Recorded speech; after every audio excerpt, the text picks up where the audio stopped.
Jim Thorpe, from Native American to All American.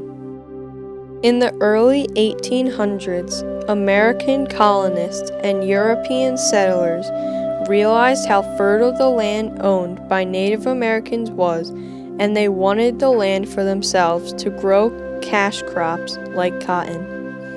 President Jackson initiated the Indian Removal Act of 1830, sparking numerous conflicts between the U.S. government and the Native American nations living in the southern states.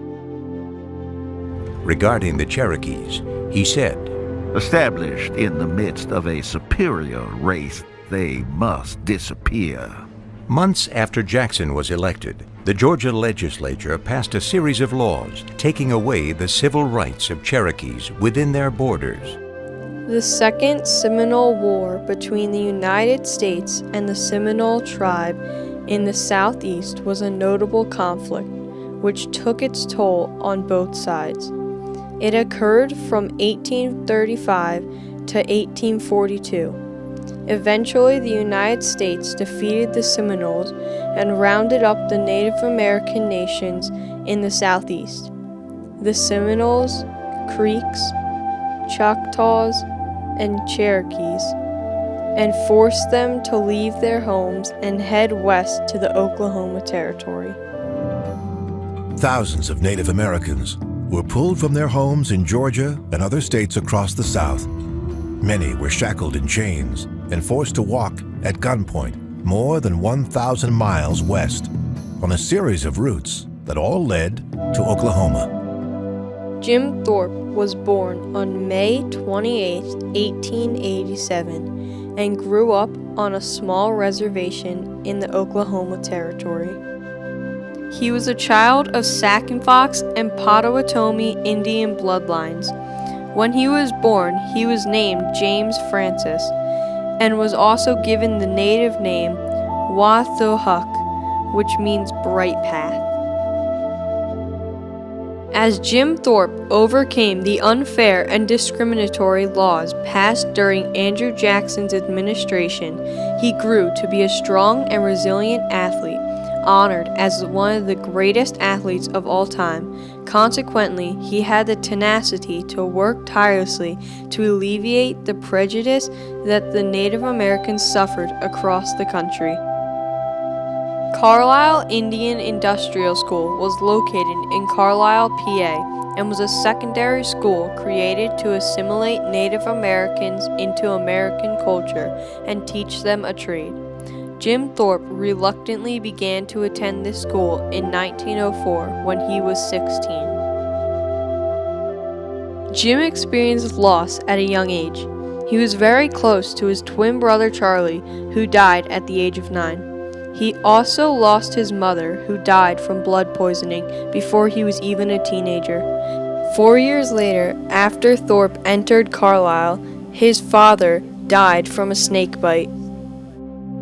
As a result of the loss of his family members, Jim focused his energy on sports. He was most interested in track and field and football. Coach Glenn Warner, also known as Pop Warner, recognized his skill and used him to help Carlisle gain a reputation throughout football as a powerhouse team. Soon, newspapers started to report on Jim Thorpe, making him one of the first sports celebrities. These guys were practicing high jump, and nobody could get over that bar. And so he went over the top of the bar, had a couple inches to spare, and Warner saw that and said, "What the hell's that?" I personally think that the Oorang Indians, the Canton Bulldogs, were teams that probably introduced people to pro football. In 1912, he became the first Native American to make the U.S. Olympic team. Jim Thorpe gained fame when he won 2 gold medals and set world records in both the pentathlon and decathlon. This feat, along with his amazing pro baseball and football careers, made Jim Thorpe a household name in the United States. He's the only Olympic athlete to ever participate in 17 events. Won the decathlon and also he won the pentathlon.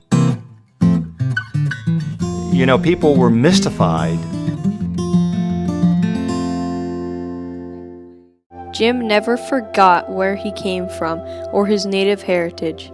In fact, when he retired from professional sports, he devoted much of his time and effort to helping his fellow Native Americans. In the 1930s, Jim went to Hollywood and began a career as a bit part actor, starring as a Native American in many films. Jim had come to California hoping to get work in the movies. In Hollywood, there was an insatiable demand for cowboys and Indians. He was a bit player also in the movies. He was, kind of shy and didn't like to talk about himself. So he wasn't much of an actor.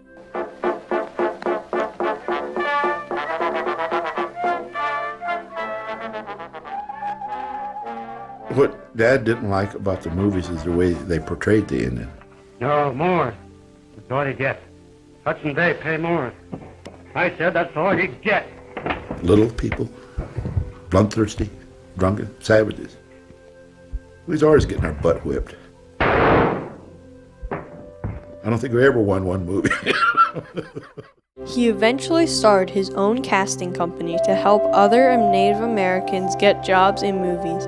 Often film studios cast Mexicans, Italians, and other ethnicities to play the role of a Native American in films.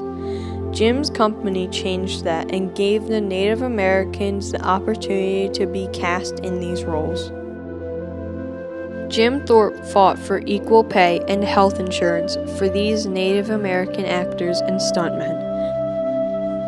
Though the roles never got much better, Jim was able to use his clout to improve conditions for other Indians working in the industry.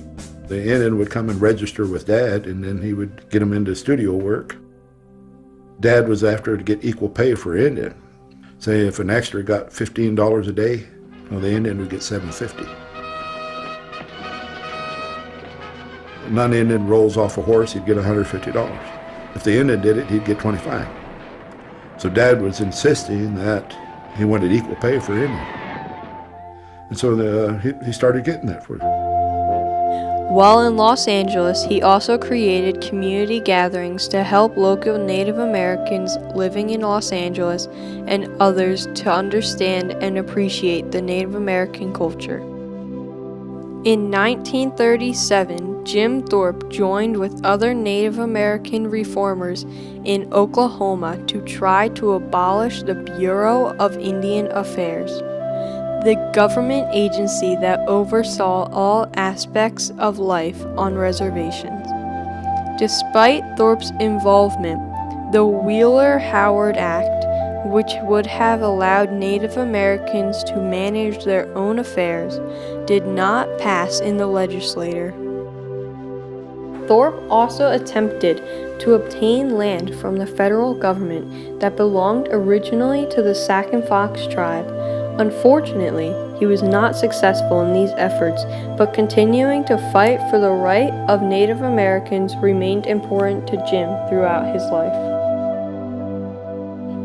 Jim Thorpe faced many obstacles in his lifetime due to his background, but that only made him more resilient.